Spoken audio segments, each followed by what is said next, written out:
Muito bem, pessoal. Nós falamos na nossa última aula, né?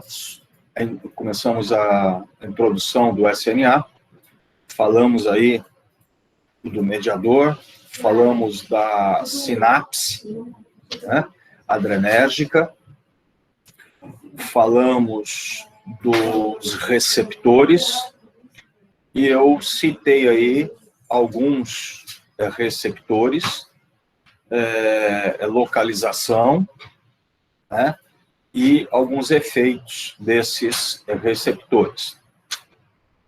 Ok? E eu disse que isso é importante, que vocês precisam memorizar, não tem outra forma, para que a gente consiga, então, ir trabalhando. Ok? Bom dia, Mariana. Muito bem. Nós falamos da sinapse, e na sinapse eu chamei a atenção para vocês do alfa e beta pré-sináptico, onde alfa é inibidor e beta é excitatório. Inibidor e excitatório é para quê? Para síntese e liberação do mediador, noradrenalina. Uma coisa que precisa ficar bem claro é a relação dos receptores pré com a liberação do mediador.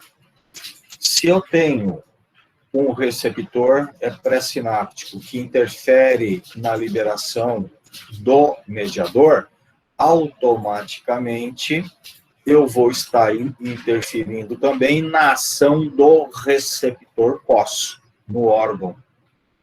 Porque se eu tenho, vamos supor, uma ação de alfa-pré, reduzindo a liberação de nora, automaticamente eu vou reduzir a ação dessa nora no alfa-pós, no beta-pós. Então, eu vou estar diminuindo a ação adrenérgica. Certo, gente? E o contrário, a mesma coisa. Está claro isso, gente? Os fármacos que nós vamos começar a falar hoje são fármacos agonistas e antagonistas dos receptores. E pode ser do receptor pós e pode ser do receptor pré. Né? Eu já falei os termos, né? Eu tenho um fármaco agonista, eu tenho um fármaco, então, simpatomimético ou simplesmente adrenérgico. Eu já usei esse termo com vocês. Já, né? Sim? Beleza. Ótimo. E aí, o bloqueador, ele é um antiadrenérgico ou simplesmente simpatolítico. Muito bem. Então, hoje, nós vamos começar a falar sobre isso. Algumas coisas sim, outras não, mas está sendo gravado. Os receptores, né? Alfa e beta,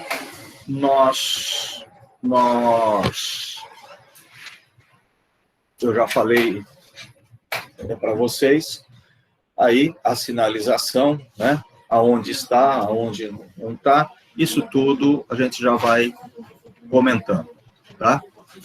Lembrando sempre que o alfa-2 é um inibitório, tá? E o alfa-1, ele é excitatório. O beta, nós temos 1, 2 e o beta-3, a gente já falou sobre esses betas, né? Então, aqui está tudo sobre isso. Aí. Gente, aqui no slide e nos livros de farmacologia, vocês vão ver fármaco padrão. O que é fármaco padrão? É o fármaco representante de uma classe. Eu tenho fármaco padrão para alfa, fármaco padrão para beta, fármaco padrão para alfa e beta. Eu não vou ficar perdendo tempo, tá, em falar esses fármacos padrões, porque até o nosso tempo é mais curto, né? Nós temos só essas duas aulinhas, então fica um negócio mais corrido, tá? Mas no caso, vamos supor, de adrenalina. A adrenalina, tá, é um fármaco que é padrão para estímulo alfa e beta. Ela age tanto em alfa quanto em beta, tá? Depois vale a pena vocês darem uma lida sobre ela, né? A adrenalina é bastante utilizada em ambiente hospitalar, né? Principalmente em crises de asma aguda, né? E principalmente em criança, a gente usa a adrenalina milesimal, né? 1/1000, porque ela vai agir em beta-2, vai provocar broncodilatação, e vai agir em alfa, provocando vasoconstricção das vias aéreas e descongestionando. Então, tá aí a ação dela. A gente não vai ficar falando disso, porque a gente não tem muito tempo para isso. A gente vai entrar direto nas classes. Tá? Então, eu vou pulando aqui. Eu vou pular esse aqui também. Esse aqui vai ser o último que a gente vai ver.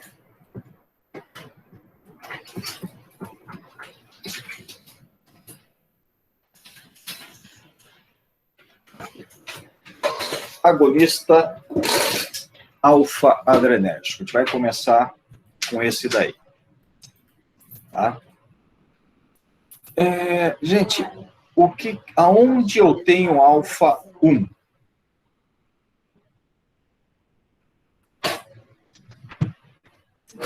Beleza, ninguém fala nada.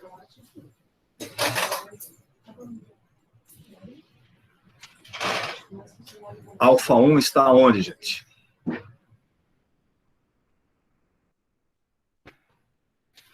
Nos vasos periféricos. É isso que vocês precisam já ter na ponta da língua, para já saber aonde está o alfa. Entendeu? Senão, não adianta nada vocês ficarem aqui perdendo tempo, ouvindo a aula, não adianta. Se não souber aonde está e o que faz, entendeu? Não vai entender a farmacologia nunca. Eu falei isso aula passada para vocês. Né? Alfa está predominando em vasos periféricos e grandes vasos. E o que ele faz? Vasoconstrição. Isso tem que saber, não tem conversa. Tem que saber. Como você vai saber? Problema de vocês. Eu já sei. Tá? Então, tem que saber, gente. Tá? Desculpa eu estar falando assim, mas não tem outro jeito. Tem que saber. Tá? Então, alfa, tá? Principais efeitos clínicos desses agentes resultam em estimular diretamente alfa-1 no músculo liso vascular, provocando o quê? Aumento de resistência periférica com aumento ou não de pressão, tá? Então, isso daí é a ação do alfa-1. Ele vai aumentar, né, a resistência periférica por ação direta sobre os vasos. Agora, em que situações, tá, que eu vou ter para o uso clínico dessas substâncias? Então, principais usos terapêutico. Hipotensão em algumas situações. Gente, hoje, em situações de hipotensão, a gente só interfere farmacologicamente em casos muito específicos, tá? Específico. Senão a gente não interfere, tá? Não vai interferir. Hipotensão você cuida com repouso, hidratação, né? Uma boa ventilação, é isso que você cuida da hipotensão.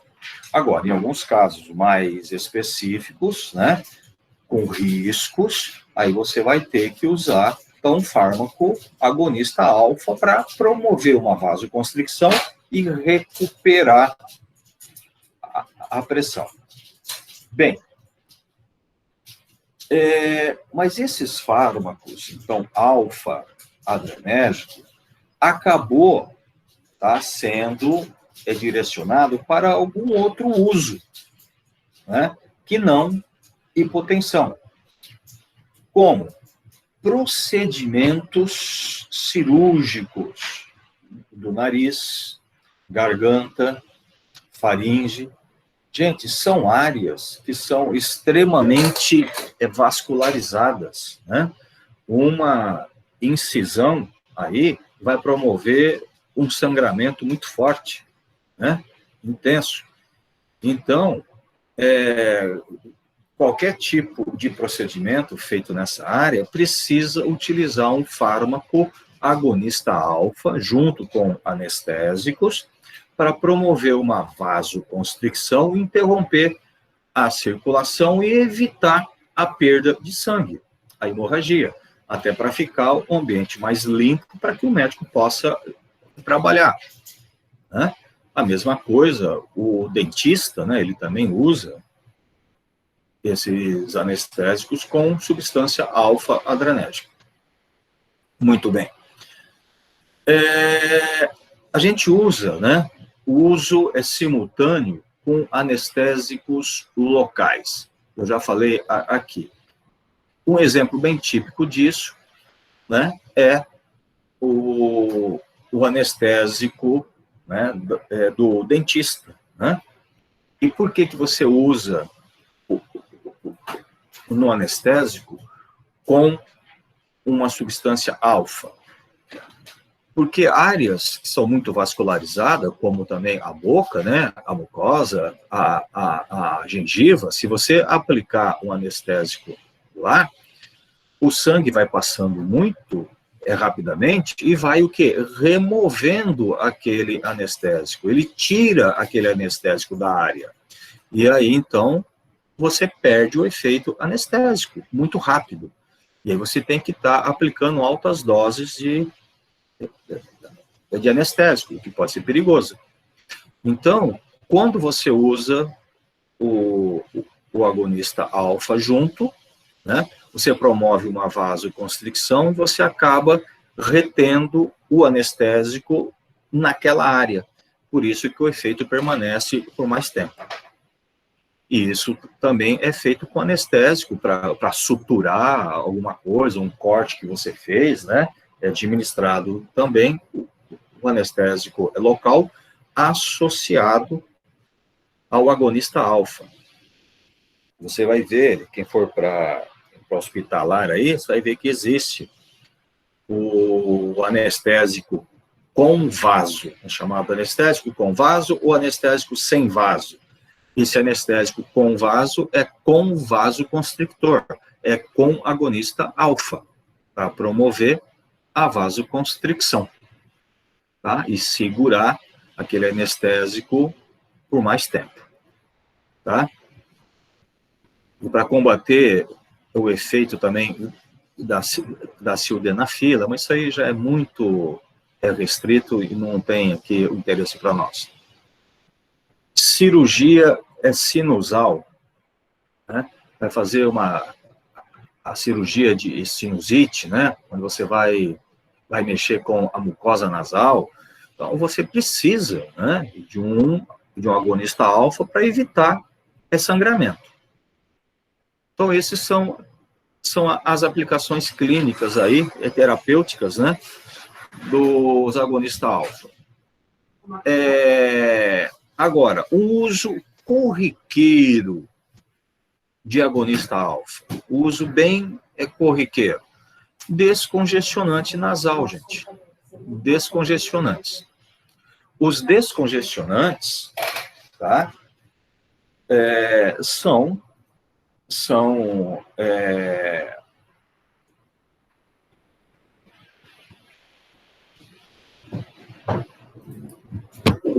os descongestionantes são muito utilizados, tá? Muito utilizados o dia a dia, né? E os descongestionantes são substâncias alfa-adrenérgicos, tá?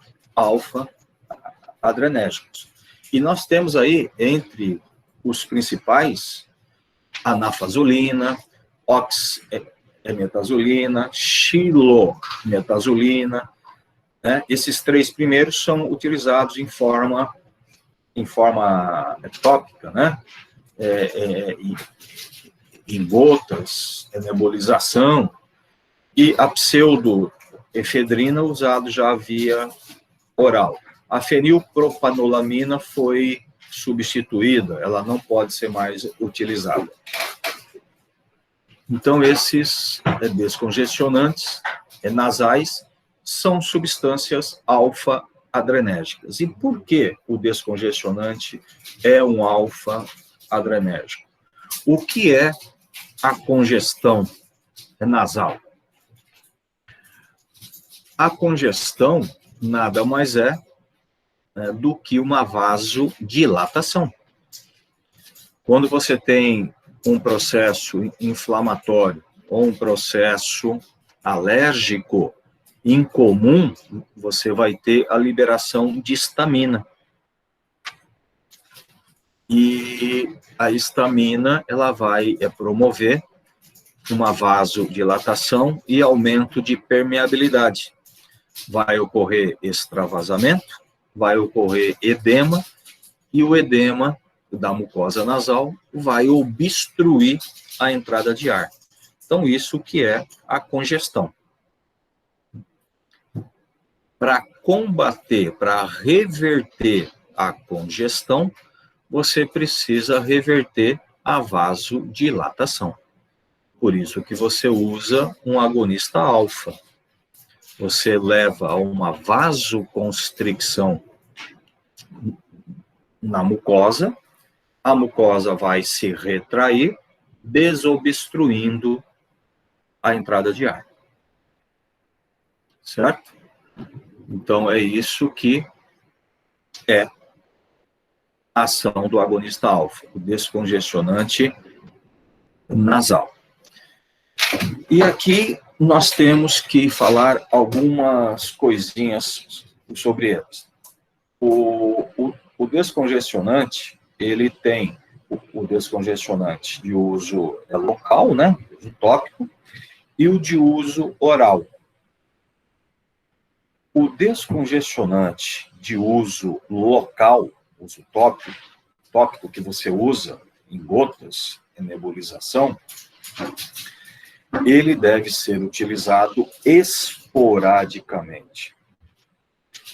Se você usá-lo por 4 dias, vejam bem o que eu estou falando, 4 dias seguidos, você entra no ciclo vicioso do uso de descongestionante.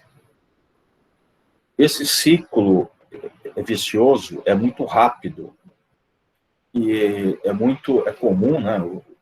Você vê várias pessoas viciadas em descongestionante, que andam com esses frasquinhos, né, na bolsa, sai por aí à noite, sai com o frasquinho, não vive sem.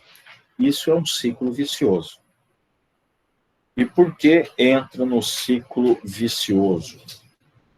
Porque a hora que você usa o descongestionante em gotas ou em nebulização, você não consegue ter uma uma uniformidade do local de ação. Tem área que vai cair mais e tem áreas que vai cair menos. Aonde ele cair em maior concentração, você acaba tendo um ponto de isquemia. E esses pontos de isquemia, provocados várias vezes ao dia, por 2, 3, 4 dias, é suficiente para gerar um mecanismo de feedback.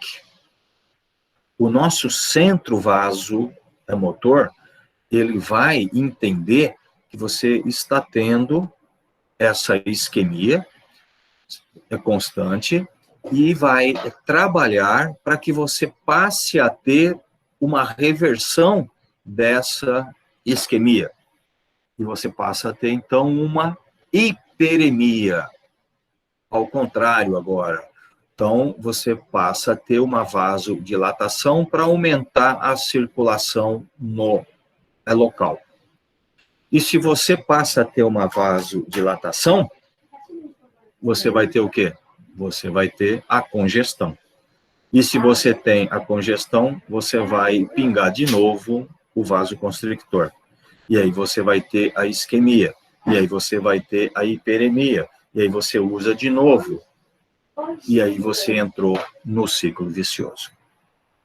Certo? Então, esses fármacos são feitos, o ideal seria para uso esporádico. Esporádico, tá? Esporádico fala no máximo 3 a 4 dias. Oi. A hiperemia seria o último estágio desse ciclo? A hiperemia é o último estágio desse ciclo? Isso, a hiperemia é o organismo, né, tentando reverter a isquemia. Isso acontece a partir do 4º dia. Ok? Obrigado.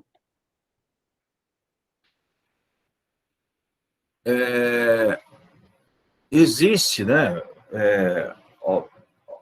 alguns cuidados, algumas formas de você reverter esse ciclo vicioso. Hoje nós temos preparações de corticoides em soluções aquosa para uso local. Então, pessoas que estão viciadas nesses fármacos vasoconstrictores precisam abandonar esse vício. Isso pode ser prejudicial com o tempo.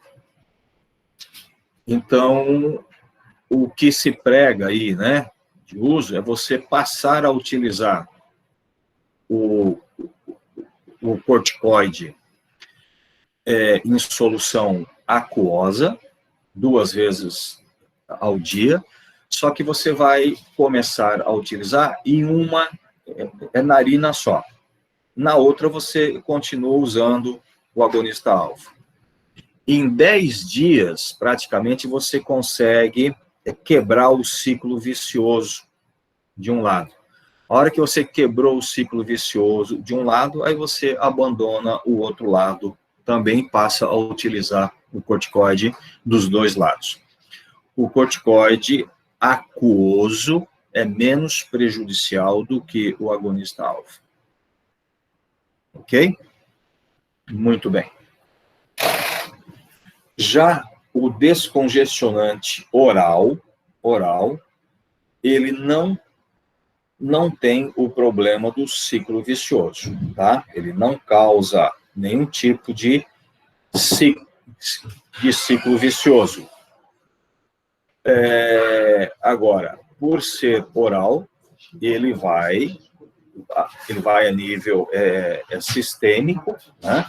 E pode provocar outros tipos de efeitos. O descongestionante oral, ele normalmente você usa numa dose mais baixa e você usa ele associado a um histamínico para potencializar o efeito descongestionante. Né? E aí, então, o uso desse antihistamínico, né, acaba te levando ao efeito de sedação e sonolência, né, que esses descongestionantes orais fazem. Mas isso aí também é passageiro, tá? Ok? Agora, lembrando que o descongestionante oral é um alfa-adrenérgico e vai estar a nível sistêmico. E aí nós temos algumas preocupações. O paciente hipertenso, né, é alfa-adrenérgico. O paciente diabético tipo 2, né, que vai também ter aí um estímulo alfa no pâncreas, reduzindo ainda mais a liberação da pouca insulina que deve ter. E aí você tem esses tipos de preocupação. Ok?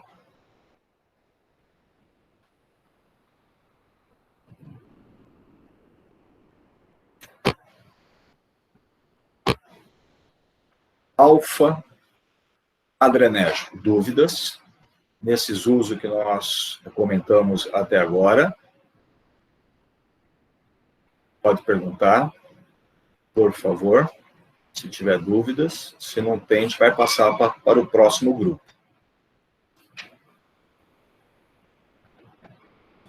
Professor, bom dia. Bom dia. Você poderia explicar de novo, por favor, como é o ciclo vicioso? Para eu poder anotar, por favor? Ok. É quando você usa o descongestionante local, em gotas, ou o nebulizador, acaba caindo uma concentração maior em algumas áreas da mucosa nasal. E isso leva a pontos de isquemia. E você acaba utilizando esse descongestionante várias vezes ao dia, né? Porque a ação dele é curta, é de horas, e o uso dele de várias vezes ao dia, e por 2, 3, 4 dias, você acaba gerando muitas vezes esses pontos de isquemia, o que leva à percepção pelo nosso centro vasomotor. Ele capta esses pontos, isquemia, e ele vai, então, agora emitir respostas para tentar corrigir esses pontos. E essa correção é dada através de uma vasodilatação. Ele vai gerar a hiperemia nessas áreas. Só que a hora que ele gera essa vasodilatação, ele vai gerar automaticamente uma nova congestão. Então, vai congestionar de novo. O próprio organismo fazendo isso, na tentativa de reverter o ponto isquêmico, ele gera a vasodilatação e leva à congestão novamente. E aí, congestionou, você vai usar automaticamente o descongestionante mais uma vez. E aí, levando a isquemia mais uma vez. E o organismo revertendo mais uma vez. E aí, entra o ciclo vicioso. Professor, e se for necessário, tipo, o médico falar para a gente usar durante uma semana ou mais, como alguma forma de tratamento? Aí tem que ser oral e não o uso local. Tá? O uso regular, por mais de 4 dias, tem que ser oral e não o uso local. O local é esporadicamente. Tá? Entendi, professor. Obrigada. Tudo bem, gente? O senhor poderia explicar essa última parte, assim, do oral, na hora que o senhor falou de do paciente hipertenso e diabetes tipo 2. Essa parte aí, depois disso, eu não consegui pegar, não. Então, quando você faz uso, né, do oral, ele está a nível sistêmico, né?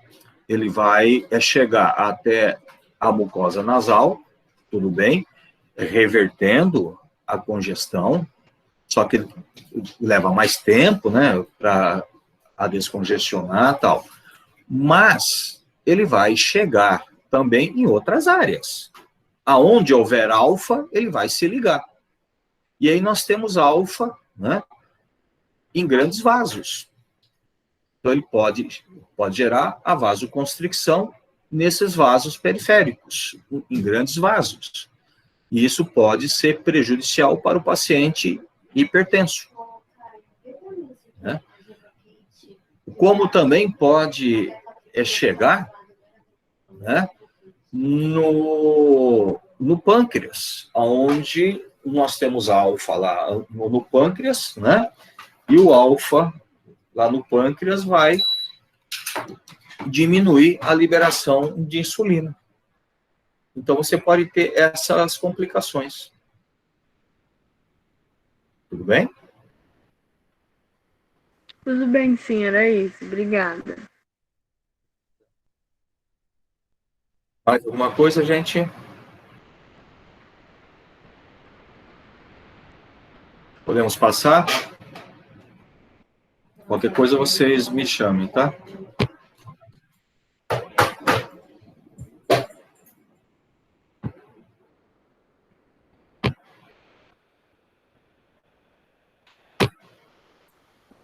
Você não precisa conversar com eles? A blogueira?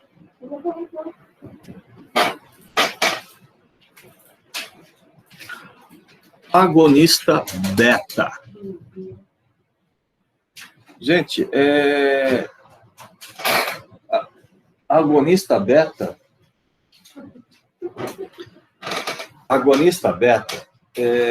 aí nós vamos ter beta 1 e beta 2, beta 3, né?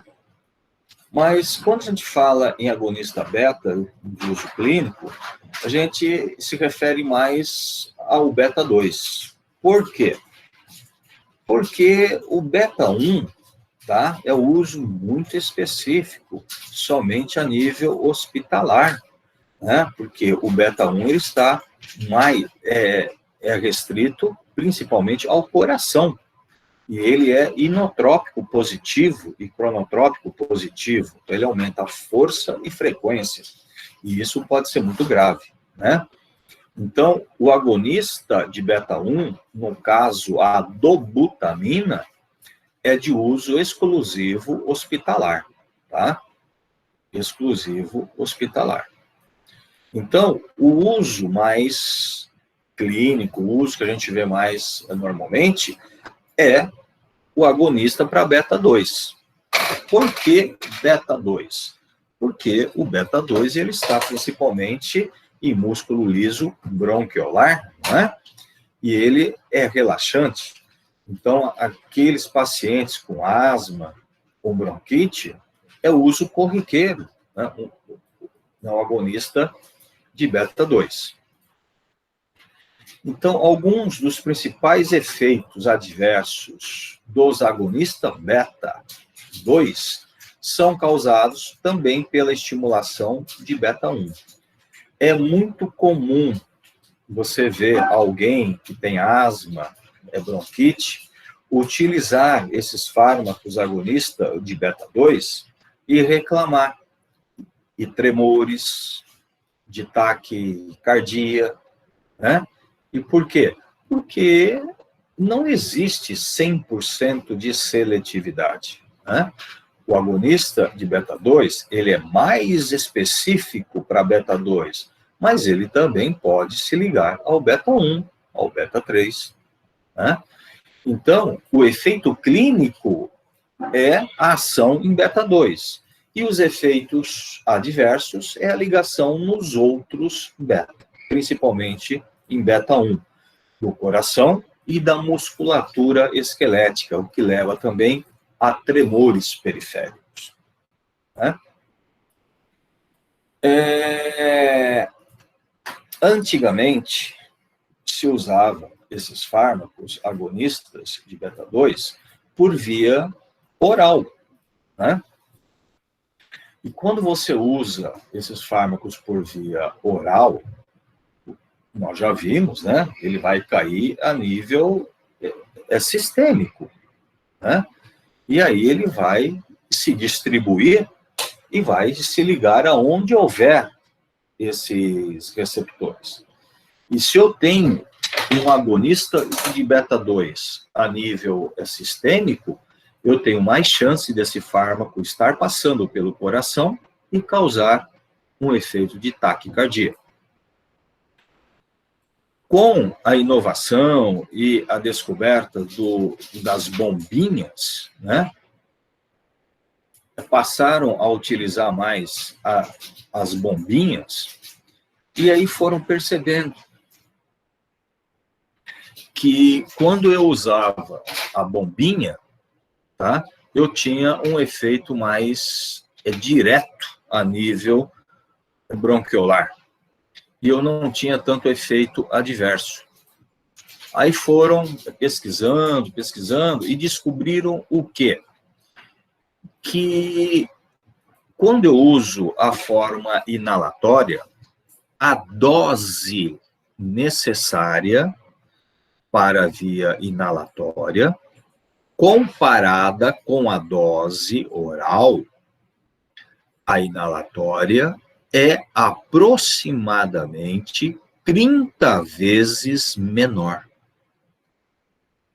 Veja a importância disso, gente.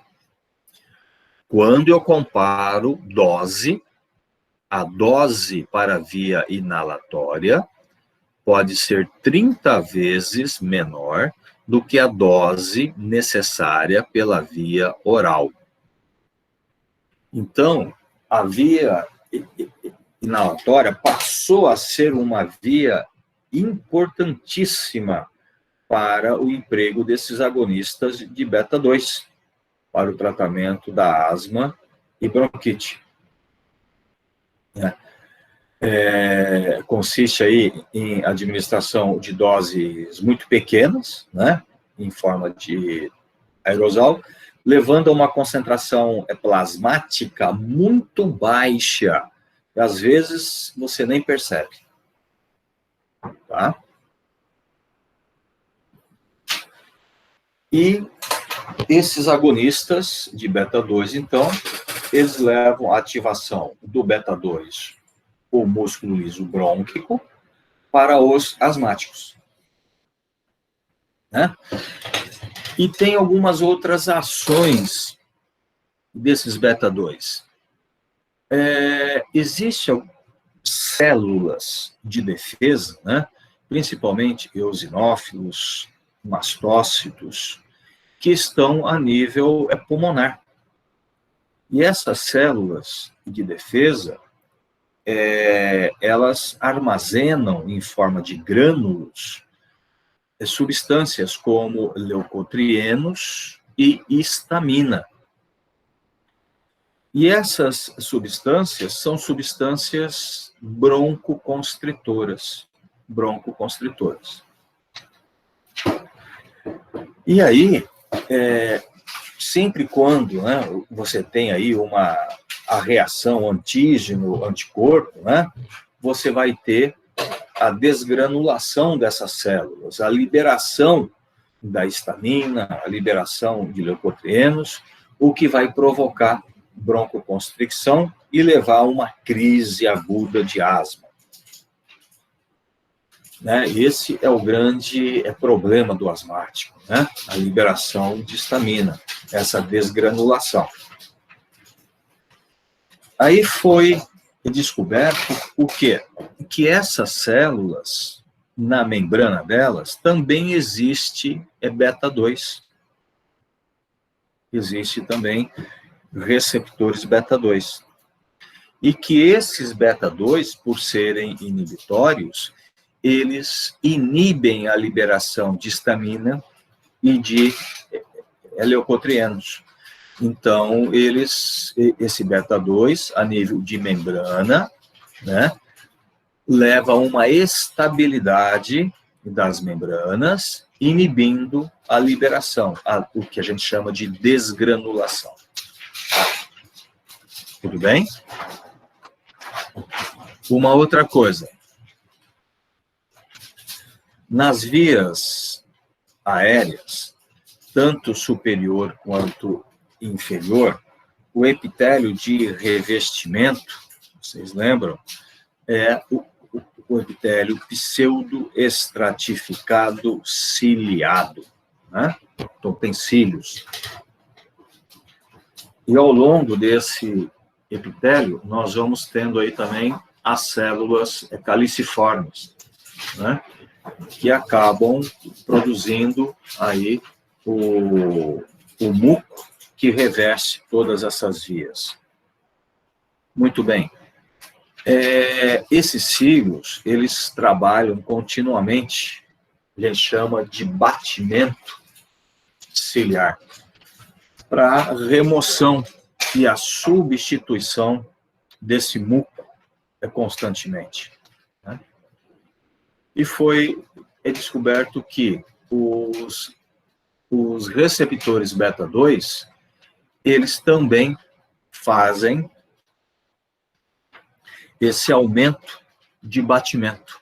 Eles aumentam o batimento mucociliar. Eles aceleram a remoção dessa secreção, né, desse muco.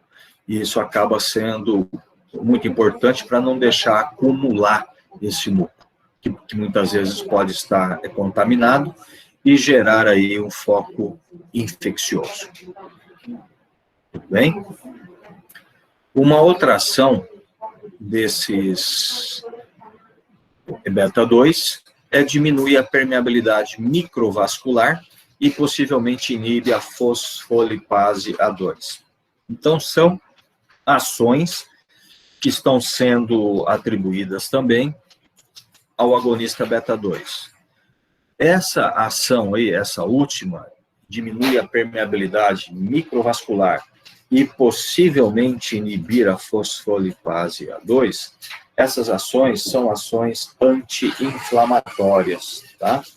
É uma ação anti-inflamatória, o que ajudaria bastante, né, no processo da bronquite. Então, veja que o agonista beta-2 pode promover todas essas atividades, a nível pulmonar, principalmente.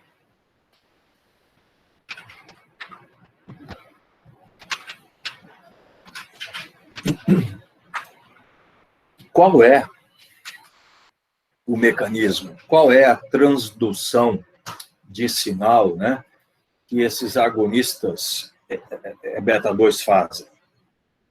Bom, quando o fármaco agonista beta-2 ele se liga ao receptor beta-2, vai ocorrer a ativação da proteína G. Com a ativação dessa proteína G, você vai ter ativação da adenilciclase. Quando você ativa a adenilciclase, ela é uma enzima que dá origem a quê? Ao AMPC. Então, você vai aumentar a oferta de AMPC no músculo liso bronquiolar.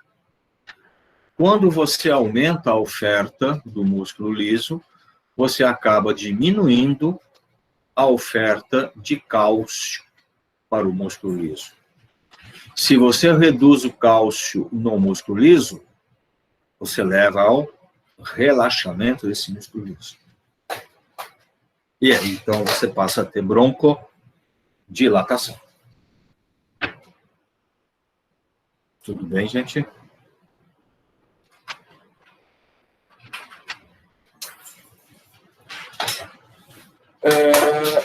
Os principais fármacos agonistas de beta-2: terbutalina, salbutamol e fenoterol.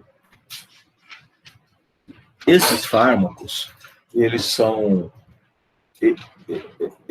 conseguem ter efetividade tanto por via oral, por via subcutânea, inalatória, tá? Por todas as vias. Eles foram utilizados por muitos anos pela via oral, em comprimido, xarope, né? E eles têm uma meia-vida, tá? Relativamente curta. A meia-vida deles, tá? Vai de 3 a 6 horas. De 3 a 6 horas. Tá? Então, é uma meia-vida um tanto curta. Bom, antes disso, deixa eu explicar aqui um pouquinho. Esses fármacos passaram a ser utilizados, né, por muito tempo aí, no tratamento da asma, da bronquite. Começaram pela via oral, né, depois que viram que a via inalatória era o melhor, tal, passaram a ser usados também pela via inalatória. Mas eles ainda têm aí todas essas apresentações. Bom, foi percebido durante anos, né, de tratamento da asma e tal, que os pacientes graves, né, ou de médio para grave, só esses fármacos não era suficiente para reverter uma crise de asma, né? E eles precisavam também de um corticoide, que é um anti-inflamatório esteroide. Então, muitos pacientes acabavam fazendo uso do corticoide. E aí, o corticoide revertia, né, essa ação, o processo de asma e bronquite. Muito bem. Só que começaram a perceber, tá, que esses pacientes, né, que utilizavam o corticoide, eles permaneciam por mais tempo sem ter crise. Sem ter crise. Então, eles ficavam mais tempo sem crise. Aí fala, pô, mas é a ação do corticoide que não deixa ele ter crise? E muitas vezes não, porque eles percebiam que o paciente ficava sem crise, tá, por um tempo superior à meia-vida desse corticoide. Isso aí acabou sendo estudado, né? E o que se percebeu? Se descobriu? Se descobriu que o problema, a ação do corticoide, estava também sobre essas células de defesa. Lembram que eu disse que o processo de asma ou o processo de bronquite, ele tem o seu início, né, numa reação antígeno-anticorpo, né, onde ocorre a liberação, a desgranulação daquelas células de defesa. Então, ocorre a liberação de histamina, de leucotrienos. Muito bem. Aí que dá início ao processo de asma. E eu falei também que essas células possuem o quê? Beta-2, né? Tem os beta-2 mastocitários.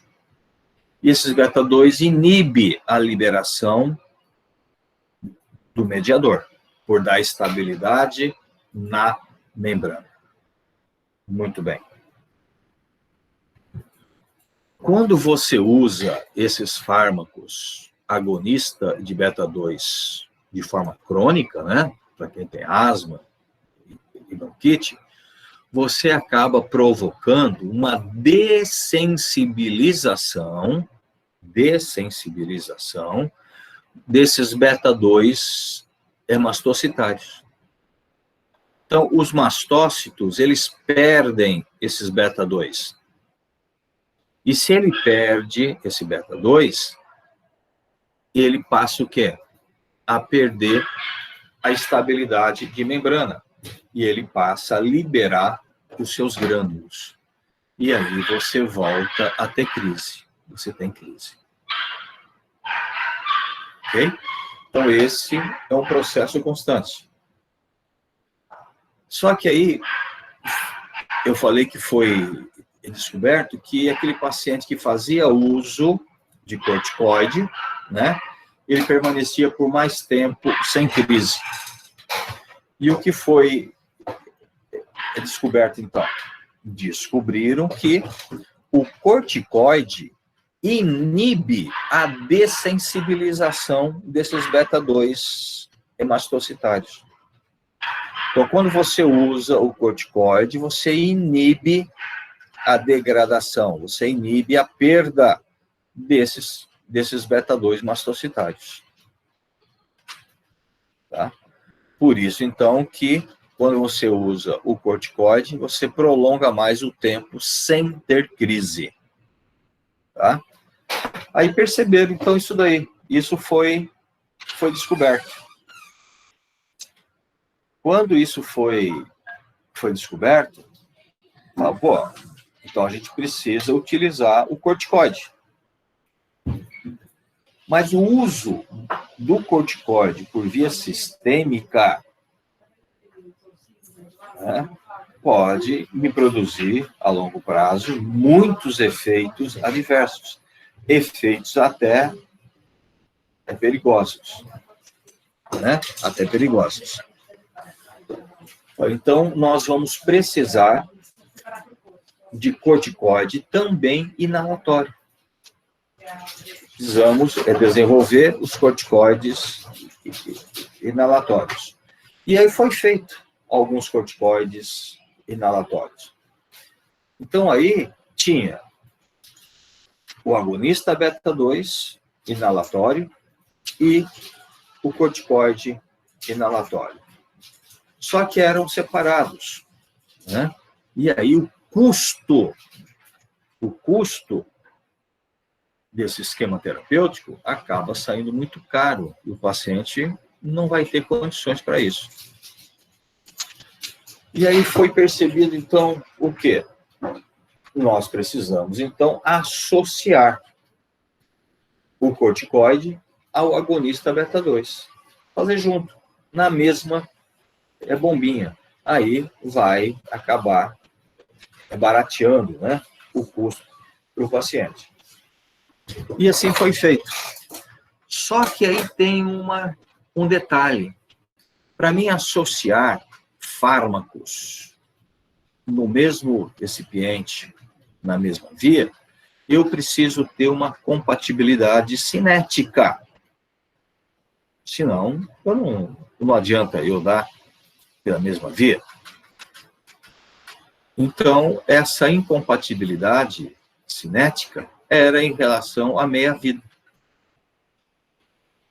Os agonistas de beta-2, meia-vida curta, e os corticoides inalatórios, meia-vida longa. Então, não dava para associar.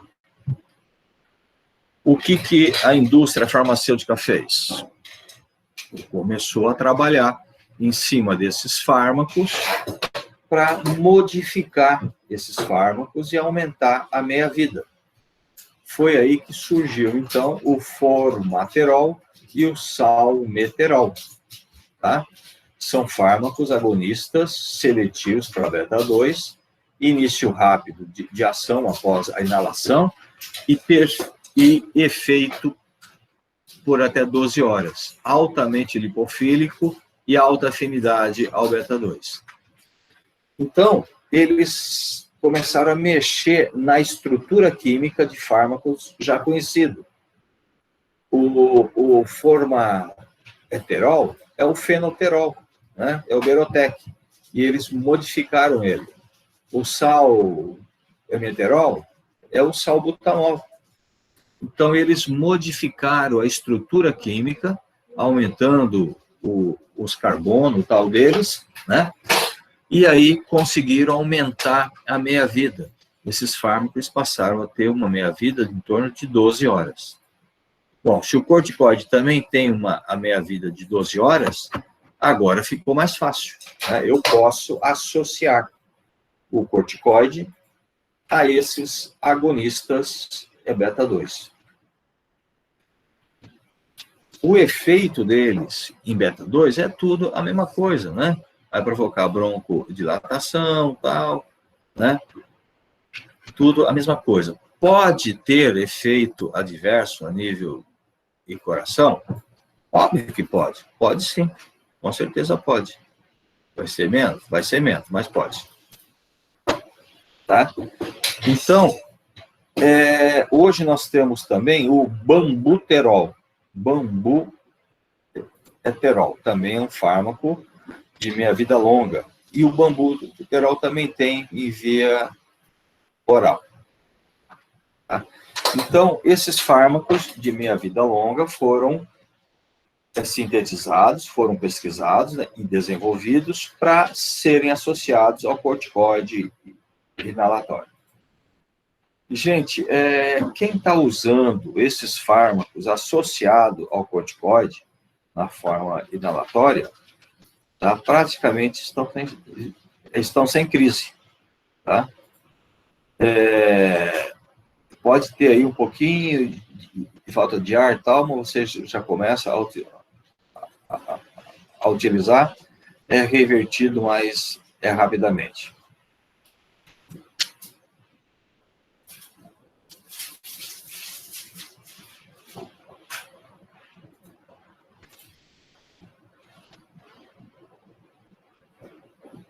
Ok? Esperando perguntas. Dúvidas? Hã? Okay. Gustavo.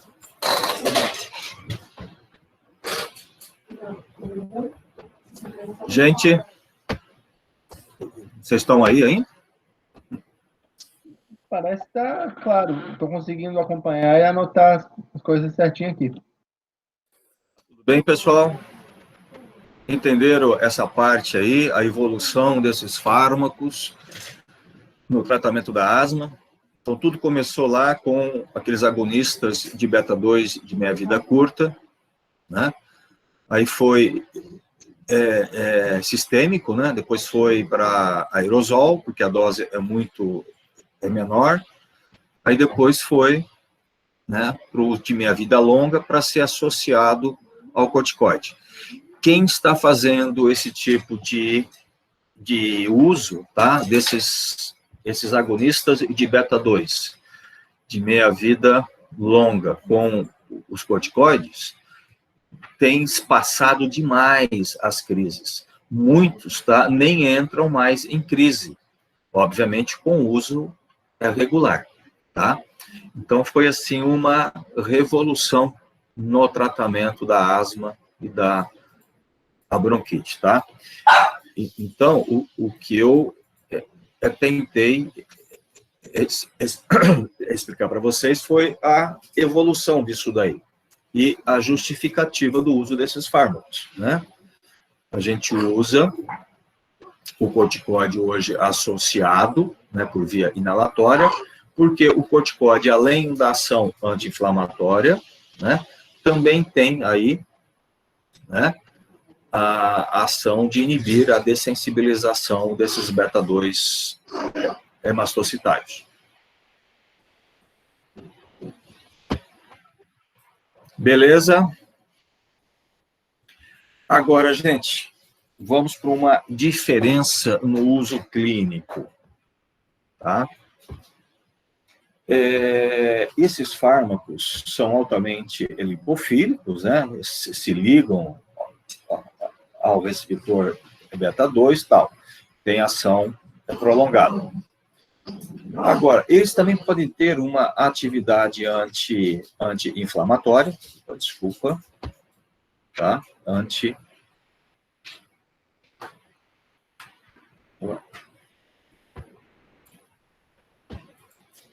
inflamatória. Agora, o início de ação deles, tá, é um pouquinho lento. Eles demoram mais para começar a ter o efeito, né? Então, em razão desse início lento, eles não são recomendados para crise aguda, tá? Inesperadas de broncoespasmo. Então, o que é preconizado? O paciente em crise, para reverter a crise, você precisa de um agonista de beta-2 de meia-vida curta, porque esse age rapidamente. Certo? O início de ação dele é rápido. Aí, saiu da crise, você pode controlar esse paciente, manter esse paciente fora da crise, utilizando esses agonistas de beta-2 de meia-vida longa. Ok? Então, crise, meia-vida curta. Manutenção, meia-vida longa.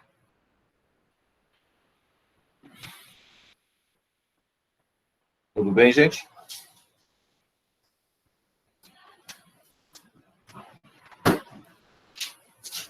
Outros fármacos beta-2, né? A isoetarina, também tem uma ação na enzima Conte, não é muito interessante. O pirputerol é idêntico ao salbutamol. A ritodrina é um agonista de beta-2, gente, que foi desenvolvido para o uso como relaxante uterino. Lembra que nós comentamos para interromper o trabalho de parto, é prematuro. Lembra que nós comentamos que no útero, né, eu também tenho lá o beta-2, né, e esse beta-2 ele vai sensibilizando com a gravidez, né?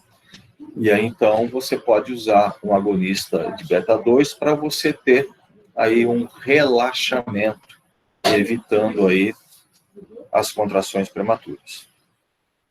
Ok? O clenbuterol, ele é anabólico, tá? Usado ilicitamente por atletas, tá? Então, isso aí é doping, tá? O clenbuterol é doping, não pode ser utilizado. Ele estimula o beta-2, principalmente dos vasos musculares, né? Esquelético, dando vasodilatação, suprindo mais os músculos e tendo efeito anabólico. Beleza? Muito bem. E aí, então, nós terminamos os agonistas beta. E aí? Agonista beta, falamos do agonista alfa e falamos do agonista beta. Alguma dúvida?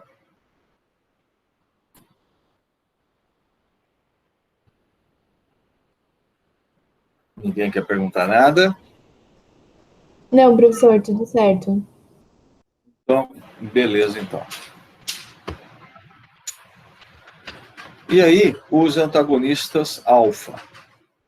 Agora a gente vai falar dos antagonistas, né? Antagonista alfa, bloqueadores alfa. E aí nós temos os bloqueadores não seletivos. Inicialmente, né, tentaram aí fazer fármacos, bloqueadores alfa, né, para ser usado na clínica e para ter aí uma utilização como fármaco principalmente antihipertensivo. E aí acabou que surgiu aí os fármacos não seletivos e acabou tendo pouca utilidade clínica em razão do bloqueio também de alfa-pré. Porque se ele bloqueia alfa-pré, você acaba tendo o quê? Acaba sobressaindo a ação do beta-pré, e você acaba tendo aumento de noradrenalina. E se você promove aumento de nora a sinapse, você acaba tendo o quê? Aumento do efeito em beta-pós, taquicardia, intensa hipotensão ortostática. Então, esses efeitos adversos é que acabaram não deixando esses fármacos prosperar a nível clínico, né? Nós temos a fentolamina, né? É uma ligação reversível em alfa-pós e alfa-pré. A fenoxibenzamina, também uma ação bloqueadora também sobre acetilcolina, a histamina, serotonina, tá? Então, esses fármacos inespecíficos ou não seletivos não têm aplicação clínica, ok? Agora, aí foram trabalhando e surgiu, então, os bloqueadores seletivos. Então, esses bloqueadores seletivos, né, para alfa-1, esse sim acabou tendo uma aplicação clínica. Os primeiros aí utilizados, a prazosina e a indoramina, né? São fármacos mais específicos para alfa-1 do que para alfa-2, o que explica sua baixa incidência de taquicardia. Então, eles agem mais no alfa-pós, levando aí a uma vasodilatação, sem interferir na concentração de noradrenalina. Em pacientes com hipertensão, reduz a resistência vascular periférica e não altera o débito cardíaco. Não altera. Simplesmente gera vasodilatação, tá?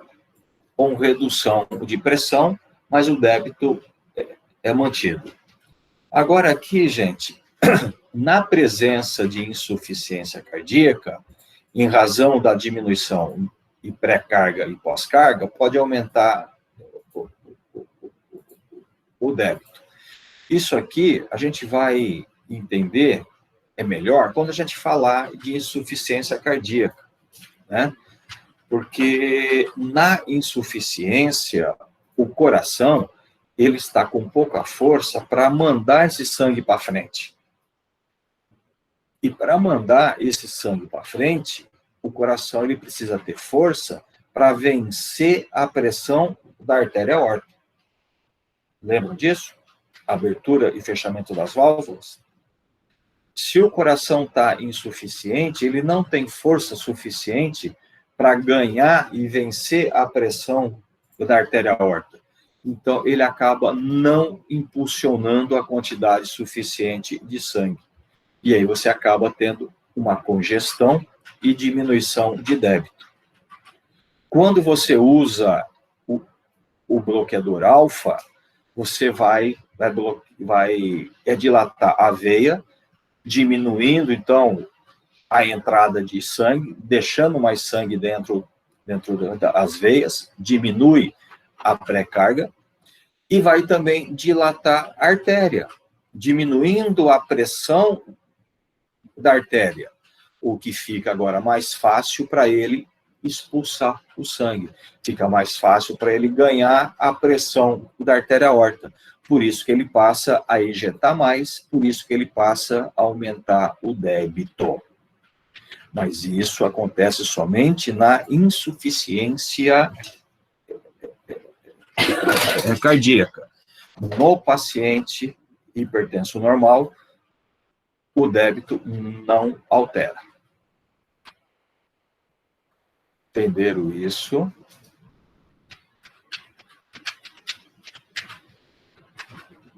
O bloqueador alfa não interfere na circulação renal e nem na filtração glomerular. Gente, o Prazosin, ele foi indicado como segunda ou terceira droga. Hoje ele está até mais distante disso, tá? No tratamento da hipertensão arterial e normalmente associada a diuréticos ou ambos. Associada a beta-bloqueador, diurético ou ambos. Por quê? Porque a hora que você bloqueia alfa e você tem uma redução de pressão, essa pressão ela cai rapidamente.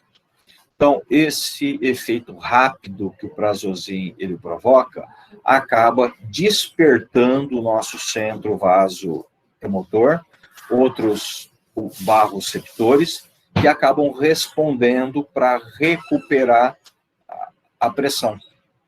Então, quando você tem uma queda rápida de pressão, nós temos respostas também rápidas para recuperar.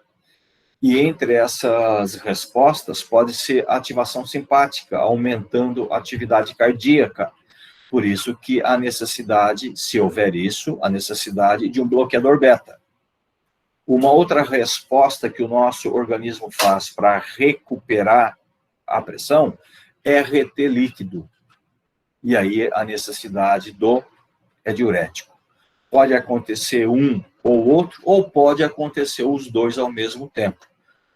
Então, é por isso que o Prazosin, dificilmente você vai conseguir normalizar a pressão usando só ele, usando o tratamento em monoterapia, dificilmente.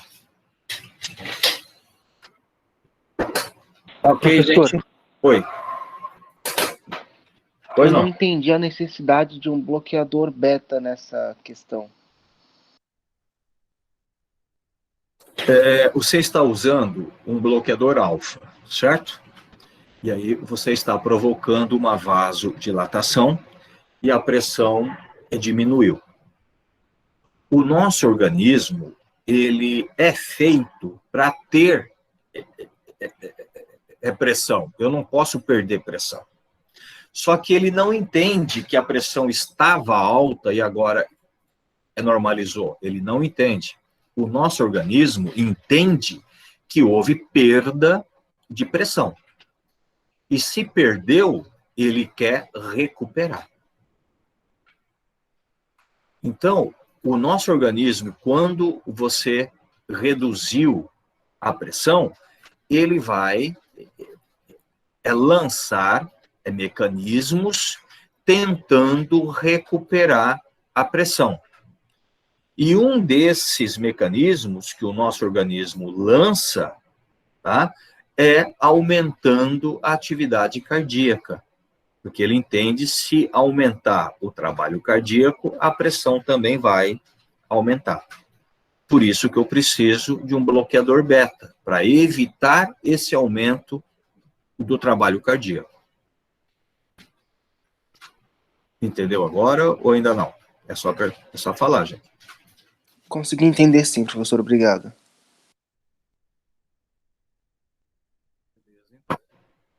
Mais alguém, gente? Quer perguntar alguma coisa?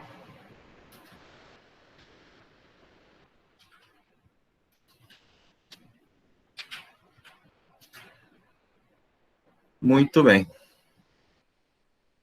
E a vantagem dele de usar por via oral. O Prazosin, gente, ele tem um efeito que é chamado efeito da primeira dose. Quando você usar o Prazosin, a primeira dose, ele faz uma queda brusca de pressão e leva esse paciente a uma hipotensão. E muitas vezes esse paciente, se estiver andando, estiver em pé, essa hipotensão rápida pode levar esse paciente à tontura e até uma queda. Tá? Então, quando se descobriu isso, tá? E uma forma para você driblar, né, esse efeito, é você reduzir a primeira dose. porque esse efeito é mais na primeira dose. Tá? Por isso que é chamado de efeito da primeira dose. Então, a gente usa, vamos supor, usa 1/4 da dose no primeiro dia, 2/4 o segundo dia, e assim sucessivamente. E aí você acaba não tendo esse efeito, tá, de queda brusca de pressão. Ok?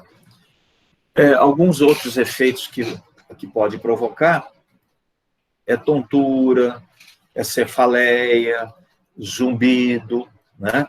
Náusea, vômito, aumento do número de micções e edema. Isso pode acontecer. Gente, esse fármaco hoje, como antihipertensivo, tá? Ele entra aí como quarta, quinta droga, tá? Hoje nós temos drogas muito mais eficientes que ele. Mas ele tá aí, tá? Tá no mercado. A endoramina praticamente é a mesma coisa, e ela tem a vantagem, tá? Além de bloquear alfa, ela também estabiliza a membrana e inibidor, tá? E de receptor histaminérgico. Então, ela inibe a liberação de histamina e ainda bloqueia o receptor da histamina. Esse efeito é um efeito bom, né? Porque é um efeito que evita alguma reação alérgica e tal, mas também é um efeito daquele efeito de sonolência, né? Um antihistamínico. E muitas vezes o paciente acha que a pressão caiu demais. E não é. É o efeito sedativo que o fármaco está provocando. Por isso que ele deve ser mais utilizado à noite. Ok? E a aplicação clínica é semelhante à prazosina.